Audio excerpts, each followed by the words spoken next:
Olá, meus amigos do canal Tecnologia Eficiente. Estamos hoje iniciando uma nova série de vídeos sobre segurança do trabalho. Para iniciar, eu escolhi o assunto NR10. NR é uma norma regulamentadora e o número 10 significa que ela trata respectivamente sobre a segurança com eletricidade. Nessa primeira parte dessa apresentação, irei falar sobre riscos elétricos e riscos adicionais. Meu nome é Sérgio Eduardo. Eu sou engenheiro eletricista, engenheiro de segurança do trabalho, mestre em energia e também doutorando na área de energia. Antes de iniciar falar sobre o assunto da própria NR10, eu só gostaria de lembrar que esses vídeos, apesar de serem muito informativos, eles não vão substituir de forma alguma um treinamento com um instrutor específico, porque ele vai passar muito mais detalhes sobre segurança na parte de NR10 ou sobre determinados outros aspectos. Eu também sou instrutor, eu ministro treinamentos na área de segurança do trabalho e posso deixar isso bem claro e afirmar para vocês. Ele não substitui, você vai precisar necessariamente estar realizando um curso presencial e, se for o caso, dependendo da sua situação, pode ser agregado algumas outras NRs para que você possa sair, por exemplo, certificado em NR10, NR35, que trata sobre altura, ou alguma outra específica. Por quê? Porque a NR10, na sua norma, ela permite que outros cursos sejam agregados a ela. Bom, o que significa necessariamente NR10? NR, como eu falei para vocês, é uma norma regulamentadora. O 10 indica o número sobre trabalhos com eletricidade, trabalhos envolvendo eletricidade. Então, são normas de segurança. Mas ela não é uma norma qualquer, ela tem um poder de lei. Então, todos, absolutamente todos, devem segui-la, porque essas normas elas visam garantir a saúde do trabalhador, que interage direta ou indiretamente com um trabalho específico, que no caso da NR10 é eletricidade. Essas normas elas foram criadas na década de 70, mais precisamente em 1978, sendo que a NR10 ela possui duas atualizações, a mais recente foi em 2004. Quero que vocês reparem muito bem nessa afirmação que eu vou fazer agora aqui para vocês. A norma regulamentadora NR10 fixa condições e os requisitos mínimos para garantir a segurança dos trabalhadores que atuam em instalações elétricas ou em suas proximidades, nas fases de geração, transmissão, distribuição e consumo de energia elétrica, em suas diversas etapas, incluindo projeto, execução, operação, manutenção, reforma e ampliação e ainda a segurança de usuários e terceiros. Então vamos entender um pouco o que quer dizer essa frase. Primeiramente, tudo o que eu vou descrever ao longo desses vídeos, dessa série de vídeos a respeito de NR10, é o mínimo que deve ser feito quando você for trabalhar com eletricidade. Tudo bem? Da mesma forma, a NR10 ela visa a segurança dos trabalhadores que atuam em instalações elétricas ou em suas proximidades. Ele não fala que tipo de trabalhador. E nas fases de geração, transmissão, distribuição e consumo. Então estão todos envolvidos. Nossa, professor, mas estão todos envolvidos? Até minha esposa ela seria obrigada a fazer um curso de NR10, por exemplo, para ligar um liquidificador, uma batedeira? Não. Nesse caso, não, porque existe um item específico da norma que diz que, se for um trabalho qualquer realizado com segurança, onde o trabalhador não vai atuar diretamente com a parte elétrica, ou seja, um sistema fechado e protegido, como é a batedeira, o liquidificador, onde ela não tem contato direto com a eletricidade, ela não precisa fazer esse treinamento, a não ser que ela fosse necessariamente, por exemplo, trabalhar com a manutenção desse equipamento, o que não é o caso. Então, desde que você trabalhe com um sistema seguro e que seja uma manobra simples como ligar e desligar, não é necessário fazer o curso de NR10. Embora eu aconselhasse, obviamente, que um curso desse fosse adotado, por exemplo, em ginásio ou nível de colégio. Por quê? Porque todo conhecimento de segurança que você agregue para os jovens, eles vão carregar isso para o resto da vida. E outra, eles também vão repassar isso para pai, para mãe.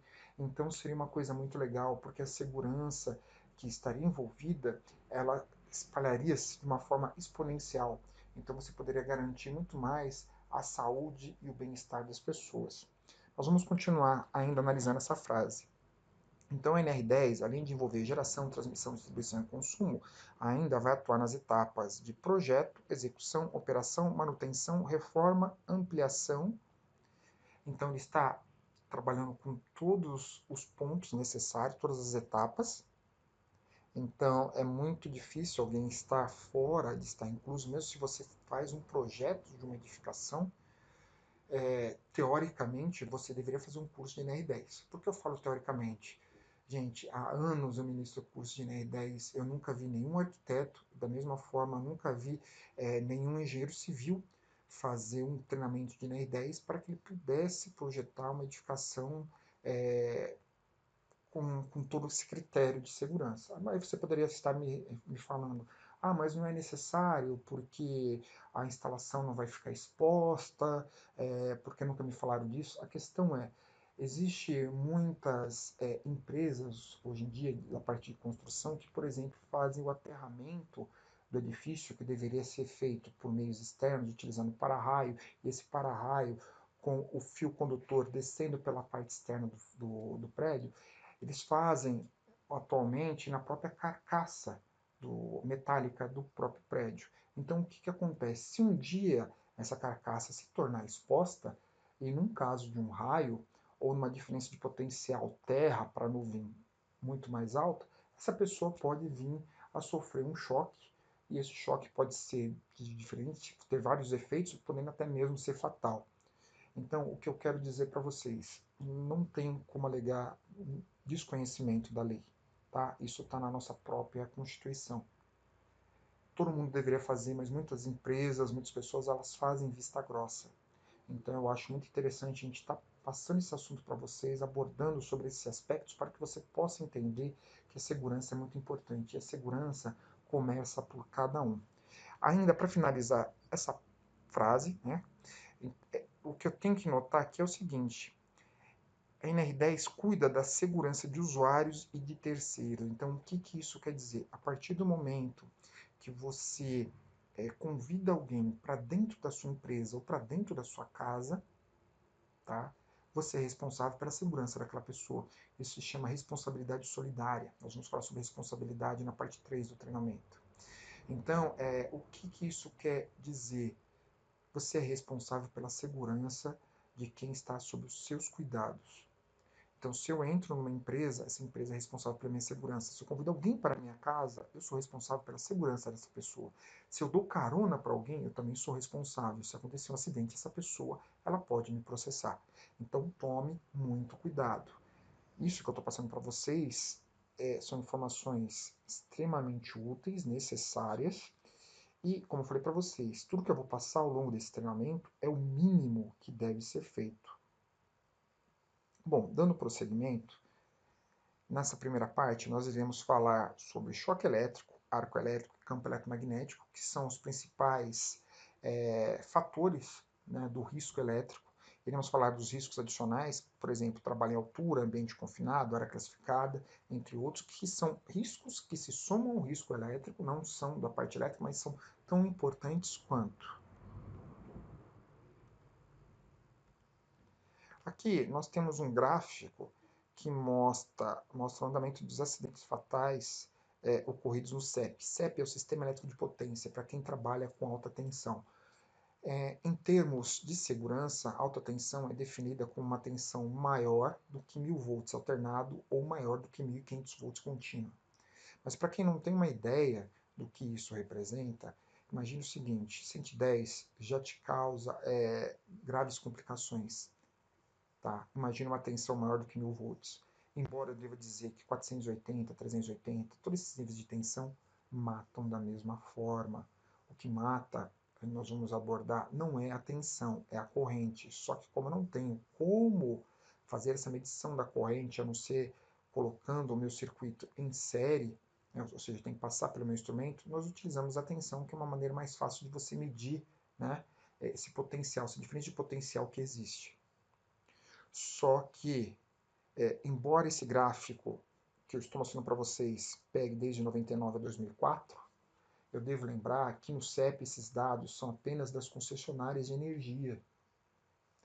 quando se trata de índices, né, estatísticos de pessoas ou trabalhadores de empresas ou mesmo caseiros que trabalham em casa, não existe. Tá? Infelizmente, o nosso país ele carece de boas atitudes e de boas práticas na parte de estatísticas, né, e de índice de acidentes. Infelizmente, muitos acidentes são maquiados, tá? Nós vamos falar isso ao longo do curso. Bom, para que eu possa entender um pouco mais da NR10, ela está dividida em 3 níveis de tensão: alta, baixa e extra baixa. O que é uma tensão extra baixa? É uma tensão inferior a 50 volts alternado ou 120 volts contínua, que mesmo que você venha a levar um choque desse nível de tensão, não vai acontecer nada com você, você está protegido. Você pode ter no máximo um incômodo. Entre 50 alternado e 1000 volts contínua, entre 50 alternado e 1000 contínua, eu tenho a baixa tensão. Da mesma forma, entre 120 volts contínua e 1500 volts contínua, eu tenho também baixa tensão, ou seja, 50 alternado a 1000 alternado, ou 120 volts contínua a 1500 volts contínua. Acima de 1000 ou acima de 1500 contínua, nós vamos ter o que nós chamamos de alta tensão. Bom, na parte dos riscos, nós temos, como eu falei para vocês, choque elétrico, arco elétrico, né? Campo eletromagnético e mais os riscos adicionais. Bom, o choque. O choque necessariamente ele pode ser do tipo estático ou ele pode ser do tipo dinâmico. Quando nós falamos de um choque estático, nós estamos falando de um choque natural. Pelo fato dele não estabelecer corrente, ele não mata. Ele pode matar ou se tornar fatal em locais, por exemplo, como uma área classificada onde você tem gases explosivos ou inflamáveis, ele pode ser o ponto de ignição, aquela faísca que vai fazer o boom. Pelo fato dele não estabelecer corrente, ele não é perigoso para o ser humano, mas num equipamento eletrônico, com certeza ele vai danificar. Por quê? Por exemplo, para você sentir um choque estático, esse choque ele tem que ter acima de 2.500 volts. Nossa, 2.500 volts, sim, só que é uma tensão alta que não estabelece corrente. Então ele vai abalar o seu sistema nervoso. Você nunca vai trabalhar tão esperto como depois de tomar um choque estático. Já o choque dinâmico é um choque artificial, o que nós temos na nossa rede. Então, o que acontece? Ele estabelece corrente. Pelo fato de ele estabelecer corrente e pelo fato de você não conseguir dissipar essa energia que está chegando na forma de elétrons, você acaba entrando em combustão. É o mesmo critério da resistência do chuveiro. Se você fizer circular por ele uma carga muito maior do que ela suporta, ela não consegue dissipar aquela energia, ela acaba queimando e acaba abrindo. O ser humano é a mesma coisa. Então, o choque dinâmico é o foco de interesse do treinamento em NR10. E o que acontece também a respeito, né, da parte da segurança com o choque dinâmico? Ela vai ter vários efeitos, a maior parte dos efeitos nocivos. Então é uma coisa que normalmente eu falo para vocês. Quando você fala, pô, o cara morreu eletrocutado. Morrer eletrocutado não é a parte ruim, tá? Nossa, morrer não é a parte ruim, não. Muitas pessoas continuam vivas e normalmente elas perdem membros, né? Normalmente braço, perna, porque ela tende a estourar nos locais de menor resistência. Nós vamos falar sobre isso. Então, morrer acaba não sendo a parte pior. Bom, vamos falar sobre os efeitos do choque. Aqui o que eu vou estar abordando para vocês são efeitos do choque dinâmico. Bom, nós temos lesões térmicas, que geram queimaduras de primeiro a terceiro grau. Para você ter uma ideia, a queimadura de terceiro grau ela chega a necrosar. Quando se necrosa um tecido humano, ele gera infecção. Para que essa infecção não acabe matando a pessoa, o médico recomenda que seja amputado. Então, uma queimadura gerada por uma lesão térmica leva à amputação normalmente. Tem aquecimento e dilatação de vasos sanguíneos, aquecimento e carbonização de ossos e cartilagens. Então, muitas vezes você tem acidentes em que você tem uma pessoa com aproximadamente 1,80 m, ele vai ser enterrado num caixão de uma criança, porque mais de 80% do corpo é constituído por água. Essa água ela vai evaporar, não vai sobrar muito, então o que sobra da pessoa é apenas uma pequena parte dela, literalmente. Bom, nós também vamos ter queima de terminações nervosas sensoriais. Essa queima da terminação nervosa é que ela mata o sistema nervoso. Só que isso não é um ponto negativo. Pô, nossa, não é um ponto negativo? Não, não é um ponto negativo. Porque normalmente você vai ter essa queima do sistema nervoso, esse rompimento, quando você tiver uma queimadura de terceiro grau. A queimadura de terceiro grau, ela é tão grave, a dor seria tão absurda que você não conseguiria aguentar viver nessa condição. Então ele mata o seu sistema nervoso e você não vai sentir dor, você não vai sentir mais nada.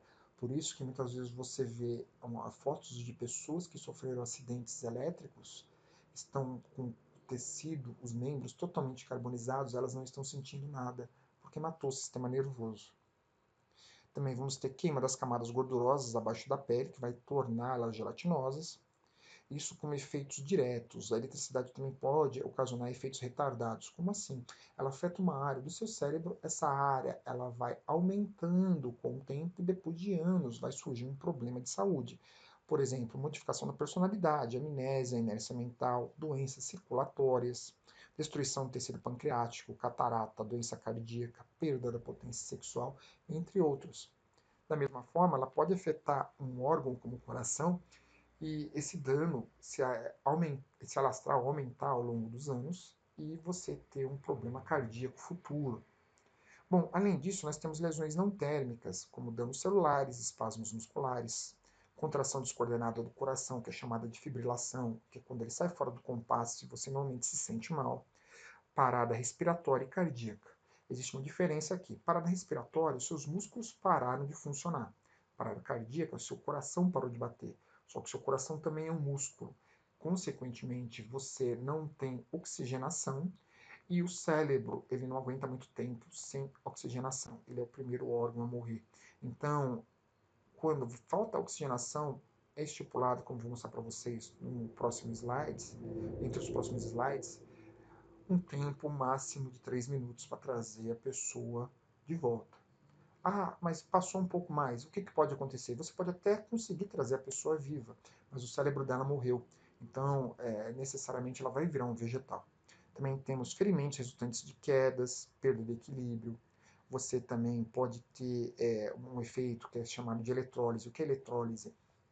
Eletrólise é quando você usa eletricidade para separar o hidrogênio do oxigênio da água. Então você separa os dois elementos constituintes da água. Lembre, dentro do nosso corpo nós temos sangue. O sangue ele é líquido. Ele pode ocorrer também uma eletrólise dentro do nosso corpo. Então todos os efeitos que eu estou mostrando para vocês são efeitos nocivos.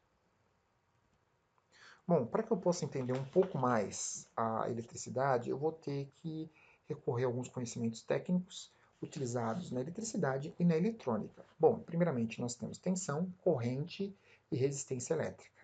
A tensão, ele coloca aqui que é a força que impulsiona os elétrons. Nós vamos associar de uma forma que fique bem simples para que você possa entender. Imagine que você vai regar o seu jardim. Então você pega a sua torneira, você conecta é, você conecta na sua torneira, tudo bem? Desculpa. Conecta na torneira e você vai abrir o registro. Tá? Um exemplo bem simples. Então, a água que você tem dentro da torneira, ela tem uma pressão. Essa pressão nós podemos associar com a tensão elétrica. O registro, quando você está abrindo ou fechando, ele é a resistência. Se você abrir mais, vai circular mais água. Se você abrir menos, vai circular menos. Então ele vai fazer o quê? Ele vai se opor à passagem da água, e no nosso caso a resistência ela se opõe à passagem da energia ou dos elétrons.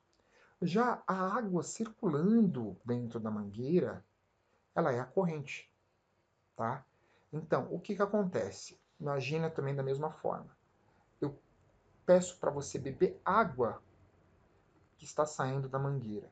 Se eu colocar para sair pequenas gotas, eu garanto que todo mundo consegue beber. Se eu começar a aumentar mais, vai chegar um ponto que você não vai conseguir mais beber aquela água. Você vai acabar morrendo se continuar fazendo isso. É o mesmo critério que ocorre com a eletricidade. Você consegue absorver uma pequena quantidade de energia. Passou daquele valor ideal, né? você não vai conseguir mais conter, né, diluir aquela energia e você vem a sofrer os efeitos, entre eles a morte. Bom, existe uma relação entre os elementos que eu falei para vocês, entre a resistência, a corrente e a tensão. De acordo com eu tenho que a tensão elétrica é proporcional à minha resistência vezes a corrente. Só que vamos analisar da seguinte forma: o meu principal fator de interesse é a corrente elétrica, tá? Porque, como eu falei para vocês, é ela que mata. A tensão ela vai ser constante ao longo do tempo. Isto é, 110 volts vai continuar sendo 110, não vai mudar. Já a resistência ela é variável. A resistência que eu estou me referindo é a pessoa, tá? É algum outro elemento que é colocado no circuito para impedir que você absorva toda essa energia. Bom, então nós podemos ter o seguinte: I é igual a V dividido por R. Se a minha tensão é constante e a minha resistência é variável, se eu tiver uma resistência muito alta, a minha corrente é baixa. Da mesma forma, se eu tiver uma resistência baixa, a minha corrente é alta. Então, para que eu possa me manter saudável, eu tenho que garantir uma resistência alta, consequentemente obter uma corrente baixa. Esse é o princípio da segurança em eletricidade. Bom, vamos analisar então. Se o meu corpo é a resistência e ele oferece uma dificuldade para passagem e estabelecimento da corrente elétrica, outros elementos também são. Então eu tenho aqui, por exemplo, desde o metal até a borracha. Então eu tenho valores específicos de resistência para metal, para pele, para madeira e para borracha. Só que a borracha é conhecida por ser isolante devido ao alto valor ôhmico. Por favor, não se engane. A borracha é isolante? Eu posso responder para vocês, depende. Mas depende do quê? Depende do nível de tensão que está sendo aplicada sobre ela. Se eu aplicar uma tensão muito alta, mesmo a borracha ela deixa de ser um isolante e se torna um condutor. Então eu não posso acreditar por si só que a borracha é um isolante. Tudo vai depender da situação, tá? Mas vamos falar sobre o corpo humano, que é o que nos interessa. Então, o corpo humano ele possui uma resistência elétrica que gira em torno de 100.000 a 600.000 ohms.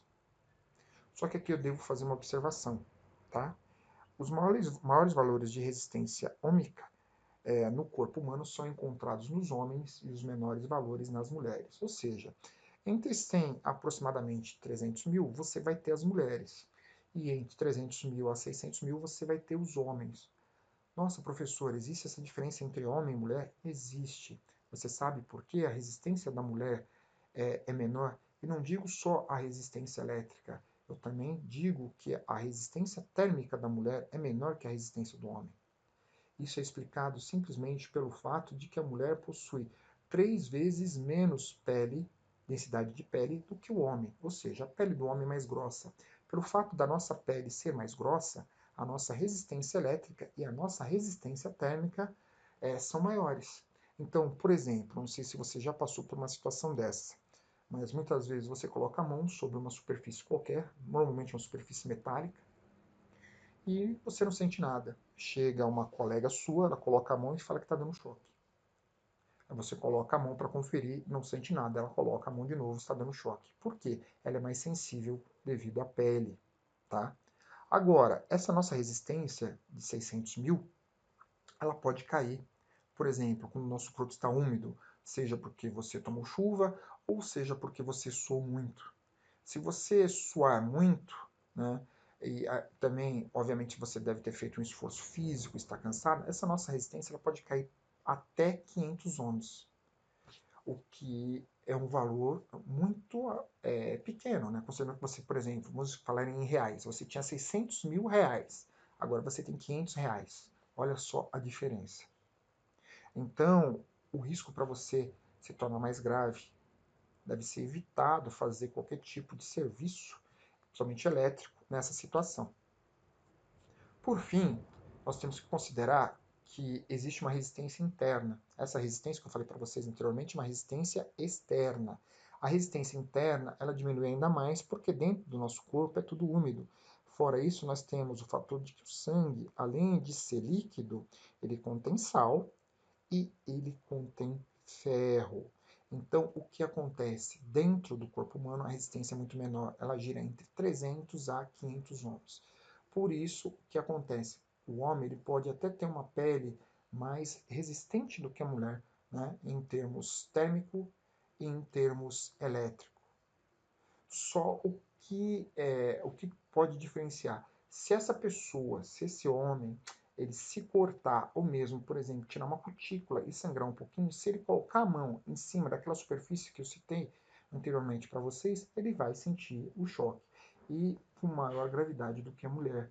Porque uma vez que você tem um corte, uma perfuração na sua pele e essa eletricidade entrou por ali, o efeito vai ser pior, vai ser com uma maior gravidade. Bom, continuando. Em termos do choque, eu posso tomá-lo por um contato direto ou por um contato indireto. Um contato direto, eu estou tocando necessariamente, né, num fio condutor, exemplo dessa figura aqui esquerda, num fio condutor, e num contato indireto, eu estou tocando numa carcaça que não deveria estar energizada, mas ela está porque um fio soltou, tocou na carcaça, então eu estou tomando choque. Dos dois modos eu estou tomando choque, só que um é diretamente no fio e o outro é indiretamente numa superfície energizada. Bom, como eu falei para vocês, eu tenho 3 minutos para poder executar o socorro com uma pessoa para tentar reanimá-la, né? Fazer a reanimação cardiorrespiratória da pessoa. Repare bem nessa tabela. Eu tenho uma porcentagem de 95% de chance de trazer uma pessoa viva se essa reanimação for feita em até 1 minuto, 90% para 2 minutos e 75% para 3 minutos. O nosso foco é sempre uma reanimação e um atendimento em até 3 minutos. 4 minutos eu tenho 50% de chance, 5 minutos 25% de chance, 6 minutos 1% e 7 a 8 minutos 0,5%. Só que mesmo com 4 minutos eu corro o risco muito grande de que essa pessoa volte, mas seja um vegetal, tá? Porque o cérebro dela veio a falecer. Os primeiros órgãos que morrem numa pessoa é sempre o cérebro e o coração. Se você notar pessoas que são cadáveres que são exumados, né, de pessoas anos depois, você vai notar que cabelo e unha, né, eles continuam a crescer. Então, o corpo humano ele não morre tudo na mesma velocidade, ele vai morrendo aos poucos. Então, o primeiro órgão que nós temos que centrar nossa atenção é no cérebro e o segundo, o coração. Eles são os órgãos mais importantes. Aqui eu tenho um exemplo também, né, de um corpo humano, e eu vou ter diferentes valores de resistência ao longo desse corpo. O que eu posso notar? A resistência ela vai ser muito menor nos locais onde eu tenho menos massa e maior no local onde eu tenho mais massa. Então, num homem, é muito raro a eletricidade estourar na região peitoral. Pode acontecer, mas é raro. Normalmente estoura em braços e pernas, né? Ele perde os dedos. Pode acontecer também se ele tiver muita gordura acumulada na região abdominal, porque gordura, a maior parte constituinte dela é líquido, é água, que, num caso de um choque, vem estourar também na região abdominal. Na mulher, tá? A parte das extremidades é normal, também estoura. Ela também pode ter a parte de estourar a eletricidade, ou seja, ela quer o caminho mais fácil para poder sair, ela vai estourar na região abdominal, se ela também tiver barriga. Os seios também é muito comum, porque a mulher possui gordura na região, né, do peito. E os quadris. O que eu quero dizer para vocês? Na mulher, estoura no corpo inteiro, diferentemente do homem, tá? O homem, normalmente, se você tiver acesso a algumas fotos, eu vou colocar isso ao longo dos próximos vídeos, eu vou mostrar alguns casos e explicar para vocês, você vai notar que o homem, normalmente, ele mumifica, dependendo do nível de tensão que ele sofreu um acidente. Já a mulher, praticamente ela derrete. O acidente para a mulher é sempre mais feio e mais grave. Bom, aqui nós temos alguns outros efeitos fisiológicos, né, como danos na visão, danos em rins, bexiga, né, como eneurésia, insuficiência renal. Simplesmente pode ter perda da coordenação motora. Existe algo que é chamado de tetanização. Tetanização é quando você toca num fio e você fica preso e você não consegue soltar. Eu falo isso porque hoje em dia nem tanto, mas antigamente era de praxe e você ainda encontra algumas poucas pessoas que, em vez de utilizarem os aparelhos adequados para medição de tensão, colocavam o dedo no fio. Isso de colocar o dedo no fio, ele pode, obviamente, ficar preso e ele vai ter todos os efeitos, tá? Mas por que que algumas pessoas conseguiam e não pareciam sentir nada? Gente, essas pessoas que faziam isso, né, e algumas que ainda fazem, praticamente eles não têm mão, né? Ele tem uma carapaça, né? Porque para ele conseguir suportar aquilo é um valor absurdo. A mão dele tem que ter muito calo, tá? Para que ele possa suportar, então ele vai ter uma maior resistência. Como eu falei para vocês, é proporcional à densidade da pele, então ele tem calo, tá? Agora, eu não recomendo de maneira alguma você pegar e medir tensão dessa forma. Colocar o dedo, etc. Pelo amor de Deus, o que que você faz? Utiliza o multímetro, utiliza o alicate amperímetro.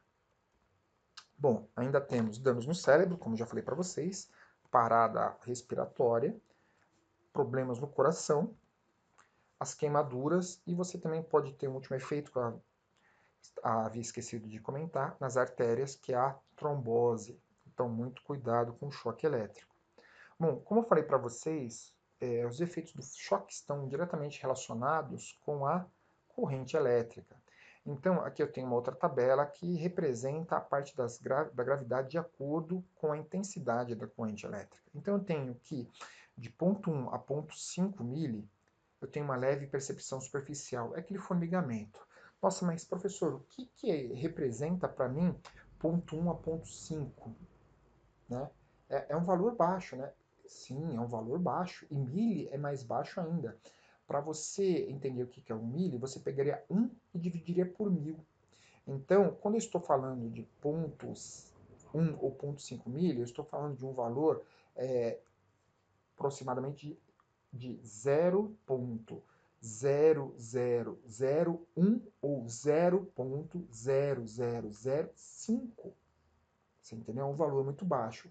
O que isso quer dizer? Que nós não suportamos muita energia chegando no nosso corpo.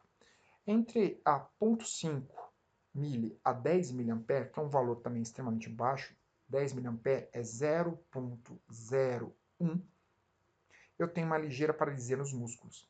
E esse valor é um valor que é dado pela média das pessoas. Tem pessoas que com um valor ainda inferior a esse já vão ter problemas. Entre 10 a 30 mili, nós já entramos na faixa amarela, é uma faixa de observação. Olha aqui, nenhum efeito perigoso se houver interrupção do contato em no máximo 5 segundos. Gente, para que isso seja verdade, você vai ter que ter um dispositivo de segurança que, em caso de residências e edificações, é o DR, o diferencial residual, que nós vamos falar ainda, para que ele abra num tempo hábil, para que você não tome esse choque. Na realidade, você vai tomar o choque, tá? Você não vai morrer por causa dele, tá? Então, entre 10 a 30 mili, já estou numa faixa de segurança. Entre 30 a 500 mili, tetanização, sensação de falta de ar, possibilidade de fibrilação. Acima de 500 mili é meio ampere, 0,5, traumas internos. Então, eu tenho que ter um dispositivo de segurança que atue rápido e que me proteja de um valor extremamente baixo de corrente elétrica. Bom, fora isso, eu também tenho que analisar a forma como eu estou tomando o meu choque. Eu tenho a tensão de toque e a tensão de passo. Então pense o seguinte, tensão de toque, o que eu uso para tocar? Mãos. Então um choque de cima para baixo. A eletricidade ela sempre está procurando um caminho mais fácil para o chão. Já a tensão de passo, o que eu uso para andar? Pés. Então é o choque que eu tomo de uma perna para a outra. Por quê? Acho que a tensão de toque é uma tensão óbvia, todo mundo conhece. Já a tensão de passo, ela é algo um pouco novo para muitas pessoas. Então, eu tenho diferentes níveis de tensão ao longo do trecho. Então, o meu pé, por exemplo, aqui, ele pode estar com 10.000 volts e nesse outro ponto aqui, 8.000. Então, existe uma diferença de 2.000 volts que vai circular pelo meu corpo, que ele vai passar de um ponto para o outro. onde que eu vou ter tensão de passo normalmente? Tensão de passo você vai encontrar em quedas de raio, porque quando o raio cai, ele abre, uma distância que pode chegar até 1 km, então né, dentro dessa faixa você pode ser eletrocutado. É por isso que muitas vezes o pessoal que cria boi, cria ovelha ou outros animais de 4 patas, eles acabam perdendo, porque passa por uma pata, circula pelo coração, a distância de uma pata para outra costuma ser acima de 1 metro, então o animal vem a falecer. Então, continuando, a tensão de passo também pode ser encontrada dentro de subestação. Se o aterramento da subestação não for bem projetado, o simples fato de você estar andando ali dentro, você já corre o risco de falecer, de você morrer por causa da tensão de passo. Então tem que tomar muito cuidado, né, a respeito disso, tanto na tensão de toque como na tensão de passo, né? Essa tensão de passo, nós vamos ainda falar um pouco mais quando acontece, por exemplo, de cair um fio energizado em cima de um carro.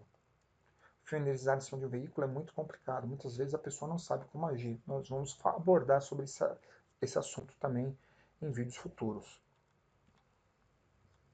Bom, então, olha só. Os principais fatores que vão influenciar a gravidade do choque são o percurso, porque se passar pelo cérebro ou passar pelo coração, é fatal. A intensidade, porque quanto maior o nível da minha corrente, né, mais perigoso é. O tempo de duração, porque eu não posso tomar choque por muito tempo. É aconselhável que esse choque ele dure menos que 200 milissegundos. Outro fator importante, tá? Eu não vou seguir a lista como está aqui, é a frequência do choque. A frequência? Como assim, professor? O choque de uma tensão alternada é sempre mais perigoso do que uma tensão contínua. Isso por quê? Porque por uma frequência baixa, né, uma frequência entre 20 a 100 Hz, essa frequência ela se aproxima muito da frequência do coração. E numa frequência alternada, o que, que você tem? Você tem a mudança, né, entre positivo e negativo. Então, o coração, por ser uma válvula, ele está funcionando abrindo e fechando para poder emitir o sangue, né, fazer circular pelo nosso corpo. Então, quando você está tomando choque de alternada, você vai tomar literalmente pequenos trancos ao longo do tempo. Então, se o seu coração estiver se contraindo em um determinado momento em que você tem esse pico da corrente, ele vai se contrair de uma forma que ele não vai conseguir voltar a abrir mais. Então, o que, que acontece? Você não vai ter oxigenação, porque você não tem a circulação do sangue, e você vai vir a falecer. Então, entre 20 a 100 Hz é o choque mais perigoso, sendo que o mais perigoso é o de 60 Hz, porque é uma frequência muito próxima da frequência do coração. Por outro lado, se você tiver uma frequência muito alta, muito rápida, acima de 2000 Hz, né, você vai ter uma frequência muito próxima de uma tensão contínua. E o efeito da tensão contínua é que a corrente, ao invés de circular por dentro do corpo, como acontece na alternada, ela vai circular por fora. Então, o efeito é queimadura. Obviamente, queimadura pode ser de primeiro a terceiro grau. Não estou falando, é melhor tomar um choque de contínua. Não, não necessariamente. O melhor é não tomar choque. Só que ele vai circular por fora. Normalmente você vai ter queimadura. Agora, área de contato, tensão elétrica, condição da pele, constituição física do indivíduo, estado de saúde, vai influenciar o quê? Na resistência. E como nós já falamos anteriormente, né, nos slides anteriores, essa resistência influi na intensidade da corrente elétrica. Bom, vamos abordar agora um outro assunto chamado arco elétrico. O que é o arco elétrico? Bom, em literaturas técnicas você vai encontrar que arco elétrico nada mais é do que o rompimento do dielétrico do ar. O que é um dielétrico? É a resistência, quando o ar deixa de ser um isolante e se torna um condutor. A partir desse momento você tem uma grande liberação de energia térmica no ar, né? Aqui você tem um exemplo da explosão de um arco.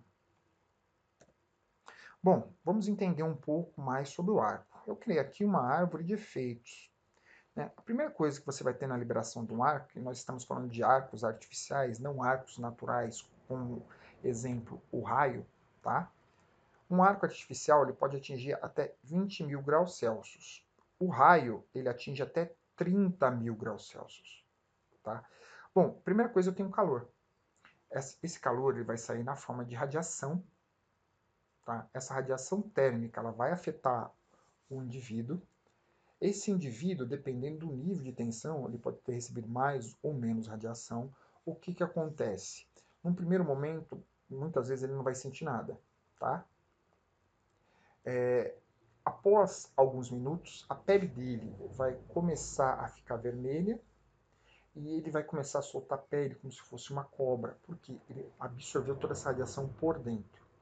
O certo, o aconselhável a uma pessoa que sobreviveu a um arco elétrico é ficar em observação no hospital por no mínimo 24 horas. Por quê? Muitas vezes o órgão interno dele absorveu aquela radiação, ele vai dar algum problema ao longo desse tempo, e se ele estiver já dentro do hospital, ele já vai ser socorrido em uma hora. O que infelizmente acontece? Muitas vezes essa pessoa ela vai para um hospital, o médico não sabe dos efeitos do arco e acaba liberando essa pessoa. Então ele vai para casa e no período de 24 horas ele acaba vindo a falecer. Eu já, todas as vezes que eu ministro esse treinamento sobre a NR10, eu conto exatamente sobre esse procedimento e muitas vezes as pessoas falam e narram sobre que isso veio ocorrer com um conhecido, com um colega de trabalho, com um familiar, etc., exatamente porque ele não ficou em observação no hospital. Então, dependendo da sua situação, se você trabalha com isso e você sobreviveu a um arco, exija que você fique internado por 24 horas, tá? Mesmo que o médico não queira, exija, porque é a sua vida que está em risco. Bom, continuando. Tenho ainda esse calor, 20 mil graus Celsius, tá? 20 mil graus Celsius, dependendo da duração do arco, e esse arco ele pode durar por um bom tempo, dependendo da situação, esses 20 mil graus Celsius, ele vai carbonizar tudo que tiver ao meu redor, tá? Olha só aqui, né, umas referências de temperatura. O corpo humano, ele possui uma temperatura de 36 graus Celsius. Já com febre, ele aguenta até 42. 42 ele vai morrer, tá? Ele tem que ser abaixo desse valor de 42. Uma queimadura curável ocorre com 63 graus. A morte das células ocorre com 96 graus Celsius. Nossa, 300 graus Celsius já é suficiente para carbonizar um corpo humano. Nós estamos falando de 20 mil. Se você notar, né, nós temos metal líquido com 1000 graus. Nós temos, se a pessoa for cremada, 1300 graus. Por que 1300? É para carbonizar e também derreter qualquer metal, pino, etc., que ela tenha dentro do corpo. Então imagina 20 mil graus Celsius por 10 segundos numa sala. Não sobra nada para contar a história, meu amigo. Tá? Na coroa do Sol nós temos 5 mil, e o arco atinge até 20 mil, e o raio até 30 mil, como eu falei para vocês. Bom, se eu tenho uma temperatura alta, rapidamente no local que ela se manifesta, eu tenho luz. A luz gerada no arco é chamada de flash, e ela é uma luz do tipo ultravioleta. O que isso quer dizer? A visão humana ela não possui filtros nem para raios ultravioleta nem para infravermelho. Ou seja, dependendo da exposição, da intensidade e do tempo, você pode ficar cego de até 3 minutos, até 3 dias, ou ficar cego definitivamente, porque você vai absorver muita radiação e a sua visão, né, ela, como não tem filtro, ela não consegue suportar e não consegue regenerar e você fica cego definitivamente. Gente, arco é uma coisa complicada. Para quem trabalha com solda, dependendo da situação, ele não tem uma proteção adequada, ele sente dor na vista ao longo do dia depois de sair do serviço e ele sente como se a vista tivesse areia. Esse é o efeito normal. Ele vai se recuperar, tudo bem? Mas também vai depender se ele continuar trabalhando nessa situação. Mas o que acontece? A gravidade vai piorar ao longo do tempo, vai chegar uma hora que ele vai ficar cego também. A gente está falando aqui no caso de um arco, em que o arco é tão tenso que é capaz de já causar esse dano e o cara perder a visão definitiva. Bom, mas continuando, se eu ainda tenho calor, né, e é um calor alto, uma temperatura alta, eu vou ter esse calor num espaço de tempo muito pequeno, numa área fechada. Então eu vou ter o que? Pressão.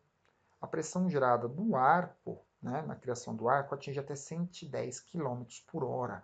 Ou seja, vai jogar a pessoa longe. Por isso, quando você tem um arco, o cara é arremessado normalmente para o outro lado de uma sala. Tá?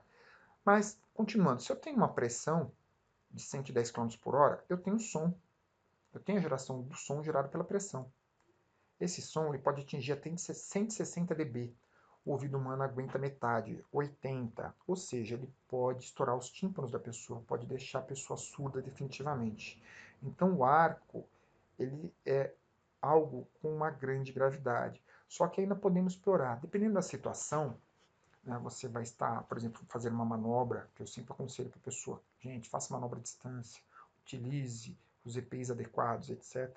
Quando a pessoa está fazendo essa manobra, ele pode até ter uma superfície de metal, né? Só que se esse aparelho, ou esse local onde ele está fazendo, não tiver um meio de conter esse arco, essa temperatura ela vai derreter esse metal e vai arremessar ele uma velocidade de 110 km por hora. Ou seja, ele vai arremessar balas de metal derretido com alta temperatura contra o peito da pessoa que está mexendo, né, está atuando no local onde está ocorrendo o arco. Então é muito perigoso. É muito perigoso. Normalmente a pessoa não sobrevive. Tá? Essa gravidade desse arco ela vai depender do quê? Da distância do ponto de falha, ou seja, quanto mais perto, pior, da energia liberada e da vestimenta de proteção que essa pessoa está usando ou não. Essa aqui é a vestimenta utilizada, né, para serviços com arco elétrico. Então você repara, eu tenho uma vestimenta FR, que é Fire Retardante, ou seja, é anti-chamas. Tenho uma máscara, essa máscara possui uma viseira para proteger do efeito do arco, além de proteger todo o rosto do operador. E aqui eu tenho as luvas, né, para que ele possa executar o serviço, para que proteja ele tanto contra a parte dos efeitos malignos do choque, como do arco. Tudo bem? Então, essa é uma vestimenta adequada para essa situação. Bom, vamos falar agora um pouco sobre campo eletromagnético. Né? Então, aqui eu tenho diversos comprimentos de onda. Eu tenho desde rádio, de onda longa, até raios gama. Gente, até aqui, né, na parte de televisão, ou rádio FM, é comum nós termos, né, nós utilizamos no dia a dia, não sabemos se essa radiação afeta ou não o organismo humano, tá? Dizem que não.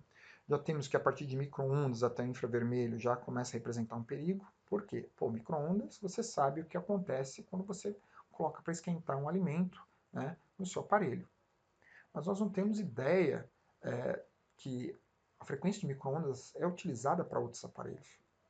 Tá? Por exemplo, o celular ele utiliza uma frequência na faixa de micro-ondas. Então você está literalmente dependendo do aparelho, se for um aparelho vagabundo, você está pegando um aparelho de micro-ondas ligando do lado da sua cabeça, onde você tem o órgão mais importante, que é o cérebro. Por isso que muitas vezes o aparelho esquenta, você começa a sentir mal, passar mal, sentir falta de ar, né? Porque você está injetando micro-ondas no seu cérebro. Ah, mas por que não falam isso? Por que não existe pesquisas a respeito disso? Se você procurar, você vai encontrar informação. Só que essa informação ela não é muito divulgada. Por quê? Não há interesse. Afinal, quanto tempo demorou para você falar que cigarro fazia mal para a saúde da pessoa? Falaram porque estavam preocupados com a saúde da pessoa ou porque eles viram que estavam gastando muito mais com assistência médica para as pessoas que desenvolviam câncer do que estavam arrecadando? Da mesma forma, não posso chegar para vocês e falar, né, olha, faz mal isso. Gente, a quantidade de processo que vai ter, mas se você procurar essas informações, você vai encontrar, tudo bem? Então aqui nós temos as radiações que são ditas ionizantes, tá? E essas aqui são ditas radiações não ionizantes. Só que mesmo uma radiação não ionizante, ela pode representar perigo. Bom, aqui nós temos os efeitos, né, no organismo humano: câncer, queda de cabelo, cabelo branco, impotência, infertilidade, tumores e queimaduras. Né? E aqui nós temos o volume de vendas de celulares ao longo dos anos, desde o ano 2000 até o ano 2007. Tá? Então, você nota que os efeitos são todos os efeitos nocivos, né, a respeito do campo eletromagnético, só que você tem que observar uma coisa. Diferentemente do choque, que você já tem um efeito direto ou um efeito retardado, que pode ser ao longo dos anos, o efeito do campo eletromagnético ele é cumulativo. Ou seja, você não vai ser logo de cara que você vai sentir. Você vai se expondo, e ao longo do tempo você pode ou não ter um efeito, só que isso vai ser determinado pelo quê? Pelo seu DNA e diversos outros fatores.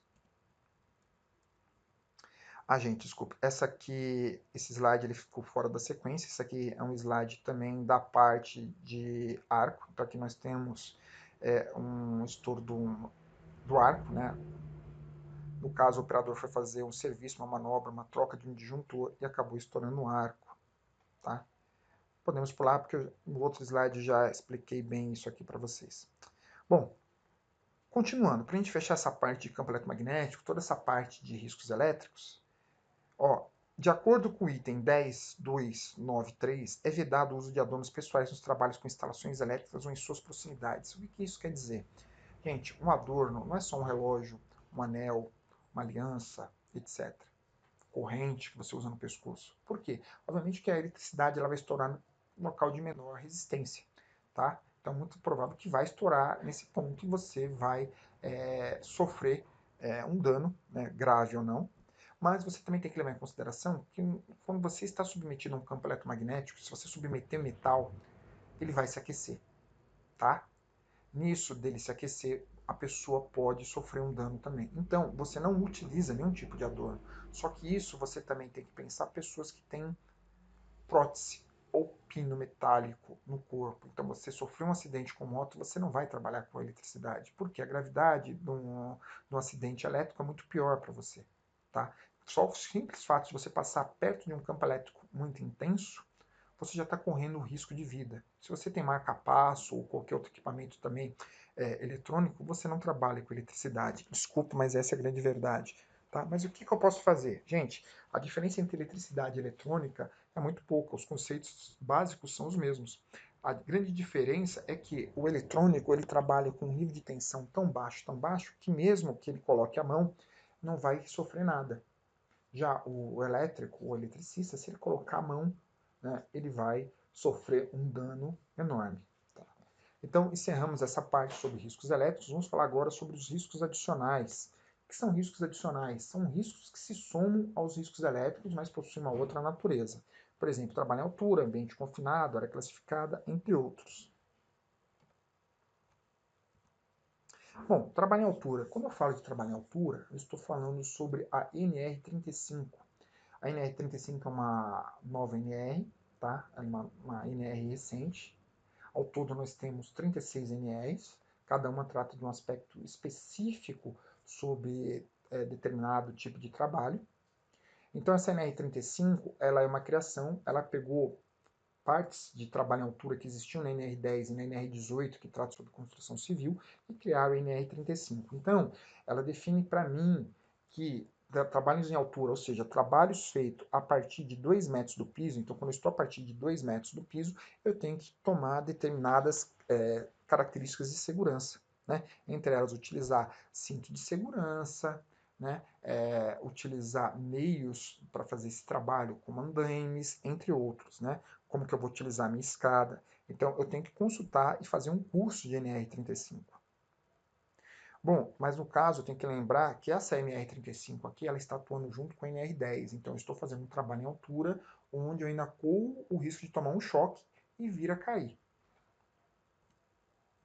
Bom, aqui eu tenho um exemplo. Um trabalho em altura, um trabalho elétrico em altura. Então, além da possibilidade do choque, dos outros riscos elétricos, como eu falei para vocês, esse operador, né, essa pessoa, ela corre o risco de sofrer um acidente, cair e acabar morrendo. Então, o que nós podemos recomendar? Primeiramente, a utilização do cinto tipo paraquedista, né, para que a pessoa, se vier a cair, ela possa ficar presa até ela ser resgatada. É importante também frisar que deve ser estabelecido um tempo limite para o resgate, porque se a pessoa ficar muito tempo presa em altura, esse cinto vai cortar a circulação dessa pessoa e muitas vezes, quando ela for resgatada, você vai ter que amputar braço e perna. Tá? Esse é um fator muito importante. A utilização de capacete, a utilização de ferramentais adequados. Então, por exemplo, antigamente o eletricista subia para fazer um serviço em altura e levava tudo acondicionado num cinto na cintura. Se essa ferramenta cai, ela mata o cara que está passando embaixo. Se ele cair por cima da ferramenta, ele vai sofrer perfuração. Da mesma forma, então, por exemplo, quando eu vou fazer um trabalho em altura, eu tenho que acondicionar minhas ferramentas numa bolsa e içar essa bolsa depois que eu subir. Não é uma forma simples, então eu tenho que ter um estudo de como eu vou trabalhar em altura. Então ele coloca aqui, ó, ferramentas devem ser levadas para o alto apenas em bolsas especiais porta-ferramentas. Peça e equipamento deve ser içado através de balde ou cestas. É proibida a utilização de escadas feitas em materiais condutores. Isso, obviamente, para trabalhos elétricos. Eu não vou utilizar a escada de alumínio, pelo amor de Deus, ela é condutora. Ah, professor, mas a minha escada de alumínio, ela possui um pé de borracha, então não é isolante? Gente, como eu falei para vocês, tudo vai depender do nível de tensão que você está trabalhando. Se a tensão for muito alta, aquela borracha ela vai se tornar um condutor e você vai vir a falecer da mesma forma. Tudo depende da situação onde você se encontra. Mas então que escada que eu vou utilizar? A escada ela tem que ser uma escada de fibra ou então uma escada de madeira. Só que a madeira ela tem que estar seca e envernizada. Por quê? Porque madeira molhada ela é condutora, ela é pior, né, do que muitas vezes a escada de alumínio. Então a madeira tem que estar seca e envernizada para que eu possa estar utilizando. E obviamente eu não vou utilizar uma escada com dano estrutural, nada com dano estrutural. Aqui é como a escada deve ser acondicionada numa determinada posição, a 1/4 da altura do piso, ela tem um ângulo certo, né, para eu poder utilizar. Da mesma forma, a parte de andaimes também é muito importante. Como que eu vou constituir esse andaime? Bom, se o andaime estiver muito alto, eu vou ter que estaiar, ou seja, eu vou ter que prender ele. Eu vou ter que prender ele a partir de 3 metros e a cada 2 metros, para que ele não fique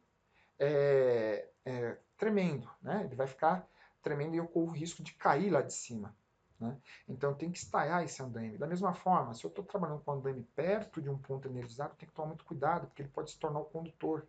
Qualquer um que tocar ou estiver movimentando esse andaime pode vir a falecer. Esse é um acidente muito comum. Então, se eu estou trabalhando perto, também vou ter que fazer o quê? Eu vou ter que aterrar esse andaime. Tudo bem? Eu tenho que tomar muito cuidado quando estiver trabalhando com andaime. Também com danos estruturais, eu não posso estar trabalhando com andaimes. Bom, isso aqui foi um pouquinho sobre NR35. Posteriormente, estarei fazendo um vídeo também sobre NR35. Bom, vamos falar agora sobre espaço confinado. Espaço confinado ele é definido pela NR33. Tá? Um espaço confinado ele tem essas 3 características. Medidas e formas que uma pessoa entre nele, abertura limitada para o trabalhador entrar e sair, e não é projetado para ocupação contínua de seres humanos. Fora isso, ele pode ou não ter gases. Esses gases eles podem ser inflamáveis, explosivos ou gases que são inertes, ou seja, não servem para que nós possamos respirar. Um espaço confinado, para que você possa ter uma ideia, é muito mais perigoso do que trabalhar com eletricidade. Por quê? Eletricidade, você até tem uma certa ideia, pô, aqui está energizado, eu corro risco de morrer. Mas ninguém para pensar se no ambiente onde ele está entrando existe ar. E mesmo assim, se existe ar, esse ar ele possui a quantidade certa de oxigênio na porcentagem correta para que eu possa continuar a sobreviver, a viver? Ninguém para pensar nisso. Então, o espaço confinado é muito mais perigoso do que trabalhos com elétrica. Então, aqui eu tenho alguns exemplos de espaço confinado: reator, recipiente ou vaso, tanque, silo, caldeira, esgoto, tubulação, túneis, escavações, caixas subterrâneas.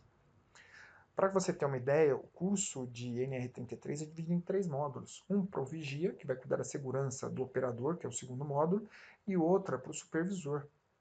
Então, quem vai trabalhar com um espaço confinado, ele não vai sozinho, ele vai com uma equipe grande. E em todo momento que ele está executando o trabalho, é medida a porcentagem de oxigênio no ar, para garantir a segurança dessa pessoa. Tá? Então, eu tenho uma atmosfera que pode ou não ter oxigênio suficiente, pode ser inflamável ou tóxica. Eu tenho que controlar esses índices. Qual que é o índice adequado? O índice adequado é 78% de nitrogênio, 21% de oxigênio e 1% de outros.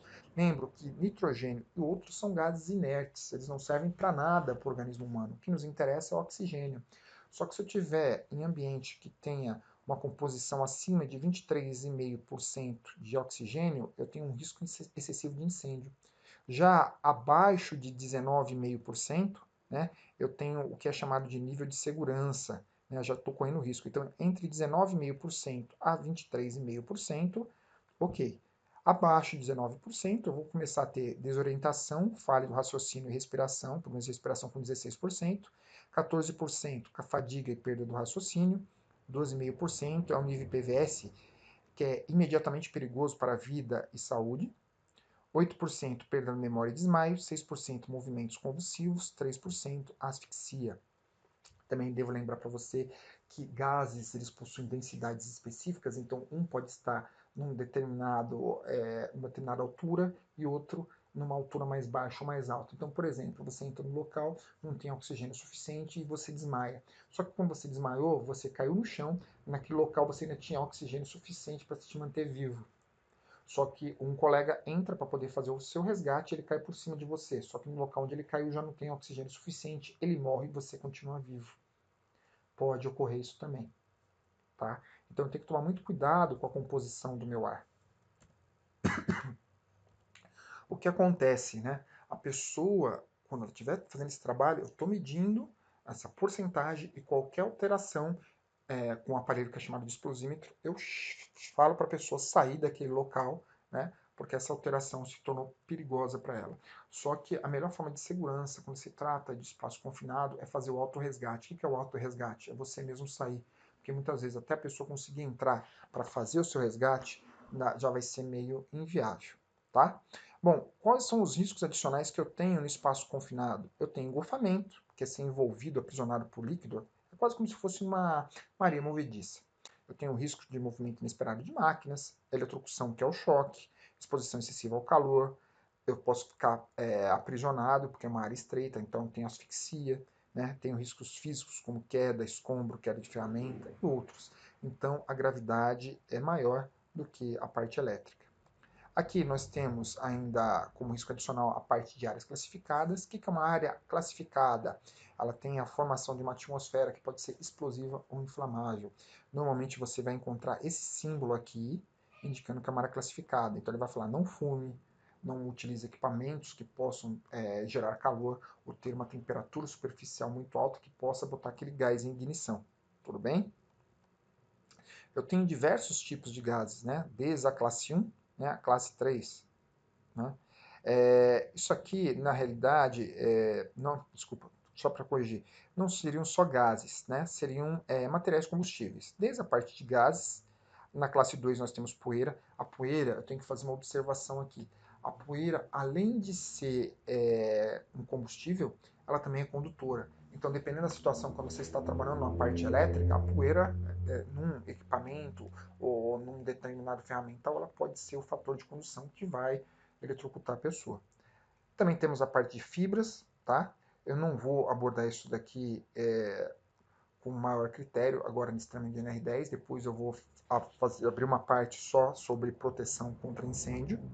Nós vamos falar mais sobre os materiais combustíveis. Como que eu faço então para neutralizar o risco numa área classificada? Eu vou ter equipamento elétrico certificado à prova de centelhamento, ou seja, ele tem que ter uma temperatura superficial que não atinja uma temperatura muito elevada. Então, esses materiais, esses equipamentos, eles possuem temperatura e ele é chamado uma faixa de T1 a T6. Tá? Então, por exemplo, eu tenho materiais que ele pode ter uma temperatura superficial no máximo de 85 graus Celsius. Passou disso, ele já vai botar em ignição o meu ambiente. Então, nesses locais são aconselhados esses tipos de equipamentos com fator de proteção anti-formação de calor superficial. Também tem proteção e seccionamento automático, porque grande parte de incêndios, vocês vão ver quando for falar sobre eles, são gerados por problemas elétricos, tá? Então o pessoal contratou o famoso pedricista, né?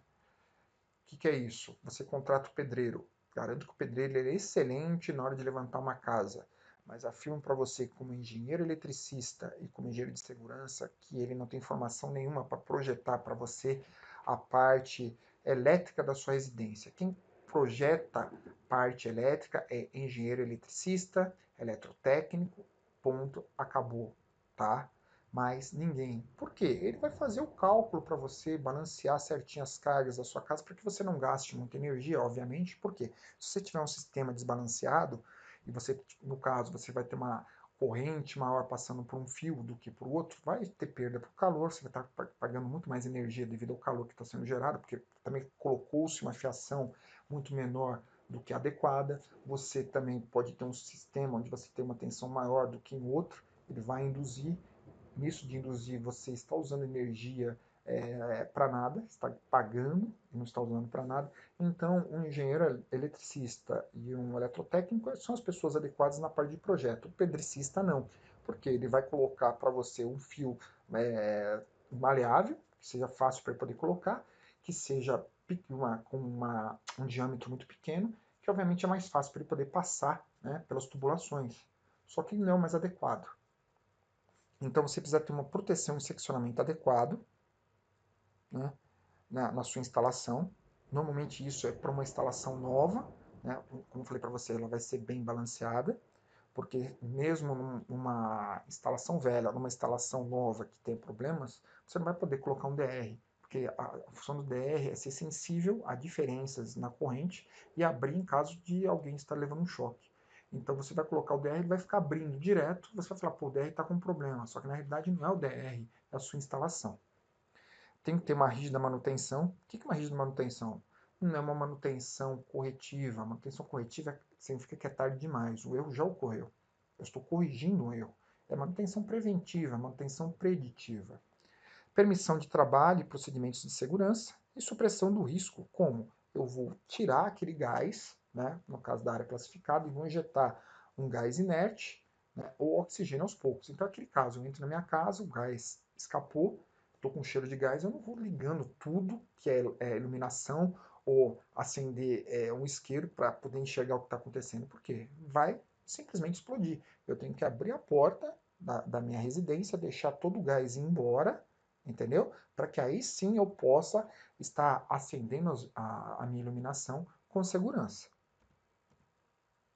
Bom, temos aqui o problema da umidade, como já falei para vocês, abaixa a resistência do corpo. Aqui nós temos a foto de um rapaz que soa pra caramba. Então você imagina nessa situação com o suor possui grande quantidade de sal, como está a resistência do corpo dessa pessoa. Então quando ele for trabalhar com o serviço elétrico, o risco para ele vai ser muito maior. Então você não trabalha com nada elétrico se o seu corpo estiver úmido. Também temos o problema de condições atmosféricas. Né? O que é uma condição atmosférica? Raio, alagamento, furacão, tornado. Então não executo serviços elétricos nessas condições. Professor, eu ouvi falar que mesmo para eu utilizar o meu celular quando está chovendo é perigoso. Pode ser perigoso sim se você estiver utilizando o seu celular em um ambiente com raios, se você estiver com ele carregando e você falando nele. Pode ser perigoso sim, eu não recomendo. Da mesma forma, eu tenho caso de um colega que ele veio a perder o sogro dele porque ele estava fazendo um trabalho de manutenção num PABX, caiu um raio, veio pela linha, ele tomou aquela descarga e foi fulminante. Para você ter uma ideia, a tensão de um telefone gira em torno aí de 48 volts. Só que quando alguém liga, né, faz uma chamada, ele tem um duplicador de tensão e essa tensão pula para 96 volts. Nisso de pular para 96 volts, né, você já toma um tranco que você já vai respeitar um pouco mais. Agora imagina com um raio. Né, por isso teve um ataque cardíaco fulminante e foi fatal, né, para o sogro desse meu conhecido. O que, que acontece? Também seria hipocrisia minha chegar para vocês e falar, você não faz serviço nenhum, né, com raio. Existem situações que você vai ser obrigado a fazer dependendo de onde você trabalha. Por exemplo, se eu trabalho com metrô, trabalho com trem, ou se eu trabalho no hospital, se eu não fizer a manutenção, a pessoa vai morrer. Os usuários vão ficar parados e vão quebrar tudo. Pode alguém passar mal, vir a falecer da mesma forma. Então, nessas situações, eu sou obrigado a fazer esse meu serviço de manutenção. Só que como ou quando eu vou fazer esse serviço? Somente quando eu tiver segurança. Se eu não tiver o EPI, o ferramental ou treinamento adequado, eu não vou fazer. Desculpa, eu não vou colocar a minha vida em risco para salvar outro. Né? Eu tenho que estar ciente, que tem que estar consciente, na realidade, de que eu tenho que garantir a minha segurança primeiro para que eu possa salvar o outro, porque pode acontecer que morra todo mundo. Tá? Então, existem situações em que a pessoa vai fazer manutenção mesmo com uma condição atmosférica, mesmo caindo milhares de raios. Também temos, né, a parte de riscos ambientais, né? Nossa, risco ambiental com risco elétrico, porque muitas vezes você vai atuar numa área onde existe escorpião, aranha, cobras ou outros riscos biológicos. Então, o que acontece muitas vezes, né? Tem pessoas que trabalham em locais em que a primeira coisa que ela vai fazer antes de vestir um uniforme é, por exemplo, bater a bota, porque, por exemplo, ela pode encontrar aranha ou escorpião, porque tem muita dessas criaturas naquela área e ele pode, na hora de colocar o pé, ser picado. Então você tem que tomar muito cuidado com animais peçonhentos, dependendo da área onde você trabalha. Da mesma forma, a flora também ela exige um requisito de segurança. Você precisa tomar muito cuidado com a parte da flora.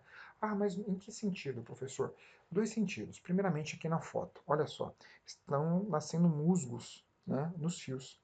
Eles vão fechar o curto e isso aqui vai explodir. E vai dar um arco e pode pegar fogo. Esse é o primeiro risco. O segundo, dependendo de onde você trabalha para fazer uma manutenção, mesmo para fazer manutenção aqui, retirar essas plantas é perigoso. E no terceiro ponto é que, dependendo da situação, você pode ter contato com plantas venenosas, por exemplo, urtiga, cansanção, que são plantas venenosas que, se a pessoa tocar, né, elas podem começar a ter ataque de, como é que é? Esqueci o nome agora no momento, quando a sua imunidade ela tenta combater aquele veneno que entrou no seu organismo e ele opera de uma forma tão forte que seu próprio organismo não consegue suportar. Eu esqueci o termo técnico agora para essa palavra, tá? Mas o que acontece? Você entra em contato com algo, aquele algo provoca o seu sistema de proteção, seu sistema de combate com glóbulos brancos, glóbulos vermelhos, né? E o que acontece? Você acaba tendo... Ah, lembrei o nome, é um choque anafilático. Então você acaba tendo um choque anafilático porque é um primeiro contato com aquela substância. Tudo bem? Bom, aqui eu termino o módulo da parte 1 de riscos de NR10 e vejo você no próximo vídeo, que é a parte 2. Se você gostou do vídeo, dê um curtir, siga-nos no nosso canal, se cadastre no Facebook e diga o que você achou do vídeo. Se tiver alguma pergunta, faça, porque muitas vezes a sua pergunta é a pergunta de um outro usuário, é a pergunta de uma outra pessoa a respeito de segurança ou outra dúvida técnica qualquer. Eu estou aqui para tentar sanar essas dúvidas para vocês. Muito obrigado e dê um curtir no nosso vídeo. Até o próximo vídeo.